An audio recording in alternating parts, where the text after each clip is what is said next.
Sa ilalim ng kama, sa loob ng lumang lata, may mga kayamanang tila nakalimutan na. Mga barya ng kulay ay nagmansa na ng itim, saksi sa mga panahong kay layo na sa tingin. Isang kusing, isang duling tanso na mapudla, ngunit sa bawat kanto nito may kwentong nakatala. Ang lumang barya, hindi lang basta metal. Dala nito'y pawis ng lolo't lola nating mahal. Ilang beses nagpalipat-lipat sa mga palad, saksi sa pangarap na unti-unting lumilipad. Maliit man sa mata o wala nang halaga sa tindahan, ito ang pundasyon ng ating kasalukuyan. Naalala mo ba ang piso noong ika'y bata pa? Kasya na ang pandesal at kape ni Lola.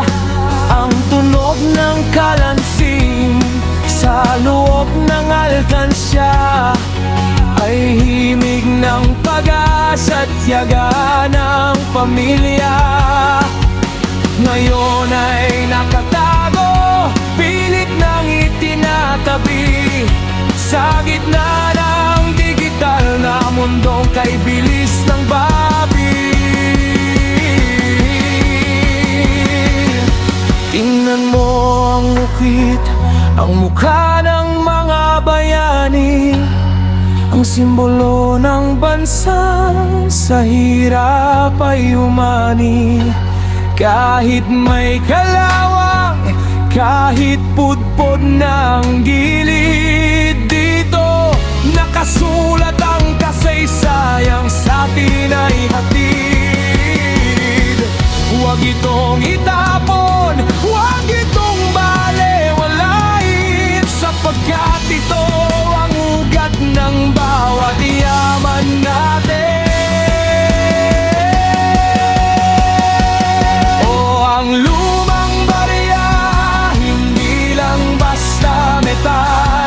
Dala nito'y pawis ng lolo't lola nating mahal.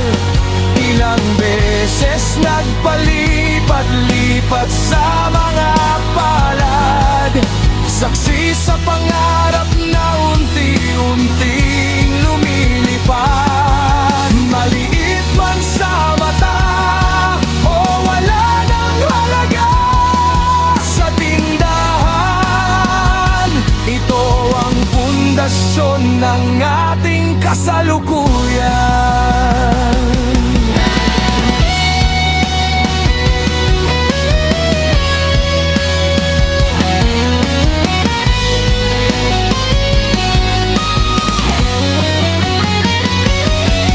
Ang bawat gasgas ay sugat ng pakikibaka. Ang bawat kintab ay tagumpay ng bawat masa. Lumipas man ang oras, magbago man ang pera, ang tunay na halaga nito ay nasa alaala. Kaya't muling hawakan ang barya sa iyong palad, hayaan mong dalhin ka nito sa panahong ubad. Salamat sa barya, sa bawat sentimong lupa.